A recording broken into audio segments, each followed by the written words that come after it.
Ministri i Punët e Jashtme i Serbisë Marko Đurić deklaroi në seancën e Kuvendit se Serbia mbron interesat e saj kombëtare me një politikë të jashtme të përgjithshme, veçanërisht kur bëhet fjalë për Kosovën dhe u bëri thirrje deputetëve që të ratifikojnë marrëveshjet e lidhura nga Serbia me disa vende. Ai deklaroi se këto janë vendet e vendosura në meridionet e kontinentit të largët dhe theksoi se marrëveshjet dëshmojnë për vendosmërinë e vendit tonë për të ruajtur dhe zhvilluar marrëdhëniet me vendjet dhe popujt në mbar botën. Siç theksoi ai, kjo është në favor si të politikës sonë të jashtme, ashtu edhe për interesat tona kombëtare, veçanërisht kur bëhet fjalë për Kosovën.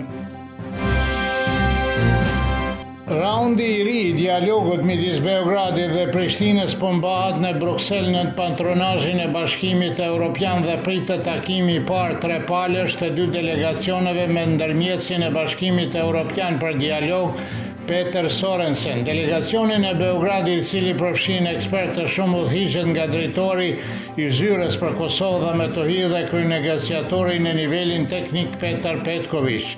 Javën e kaluar në Bruksel u zhvilluan takime të ndara dypalësh të delegacionit të Beogradit dhe Prishtinës me Sorensen, i cili më pas njoftoi një takim të ardhshëm trepalësh. Në këtë ditë në vitin 1999, Këshilli i Sigurimit të Kombeve të Bashkuara miratoi rezolutën 1244, e cila konfirmon sovranitetin dhe integritetin territorial të Republikës Federale të Jugosllavisë dhe kështu të Republikës së Serbisë si pasardhëse së saj ligjore. Ministria e Punës e Jashtme e Serbisë kujtoi se rezoluta 1244 miratua në kontekstin e përfundimit të konfliktit në Kosovë dhe Metohi, me mandat për të siguruar praninë e Kombeve të Bashkuara, kthimin e refugjatëve dhe personave të zhvendosur dhe respektimin e plotë të sovranitetit dhe integritetit territorial të Serbisë. Ministria thekson se Serbia vazhdimisht respekton të drejtën ndërkombëtare duke respektuar integritetin territorial dhe sovranitetin e të gjitha shteteve anëtare të Kombeve të Bashkuara. Sipas mendimit të historianit nga Graçanica Aleksandar Guxhić, faqja e flamurit shqiptar në Kuvendin e Kosovës në vendin ku ishte i ulur Albin Kurti është një vazhdim i gjithçkaje që është parë me parë. Siç thot ai, elitat politike shqiptare të Kosovës këngulin në nacionalizmin ekstrem dhe që nga viti 1999 ata kanë paraqitur veten si Piemontin e Shqipërisë së Madhe, ndërsa Kurti është përpjekur të afirmohet si udhëheqësi të gjithë shqiptarëve në Ballkan për vite me radhë. Nëse lista serbe do të shfaqte flamurin e Republikës së Serbisë, kjo ndoshta do të shkaktonte pasoja të caktuara, vëren Guxhić. Analisti politik Nejmedin Spahiu tha për Kosova Online se flamuri shqiptar që qëndronte në bankën e Kuvendit të Kosovës përballë deputetit Albin Kurti është një akt i palitshëm, i turpshëm dhe i dënueshëm. Spahiu theksoi se asnjë flamur tjetër përveç atij të Kosovës nuk mund të jetë në Parlamentin e Kosovës. Flamuri shqiptar mund të jetë aty vetëm në rastin kur presidenti i Shqipërisë, kryeministri ose kryetaria e Parlamentit të Shqipërisë flasin si e ftuar në Parlamentin e Kosovës, thot Spahiu.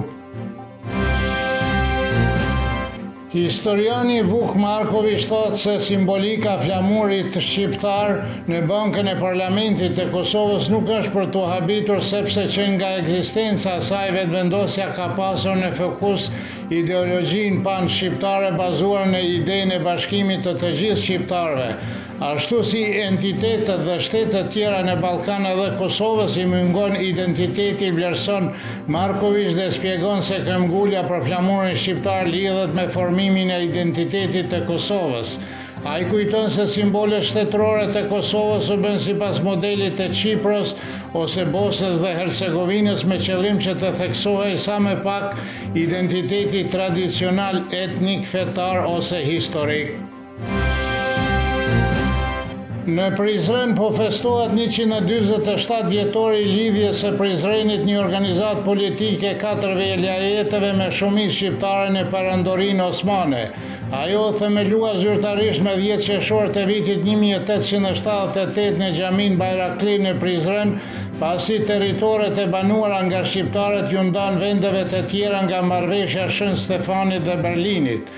Me rastin e përvjetorit, kryetari i komunës së Prizrenit Shaqir Totaj priti presidentin e Shqipërisë Bajram Bega, i cili deklaroi se është i lumtur që Shqipëria dhe Kosova, siç tha ai, po ecin së bashku drejt bashkimit evropian.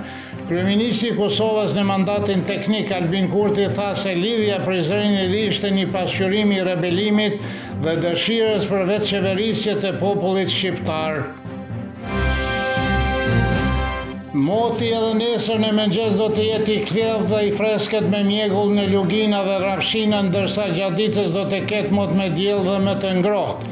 Pasditet pritet zhvillimi më i fortë i vranësirave në zonat kodrinore dhe malore në disa vende me paraqitje të rralla të shirave me bubullima. Temperaturat e mëngjesit do të sillen nga 10 deri në 18, kurse ajo më e larta e ditës nga 28 deri në 32 gradë Celsius.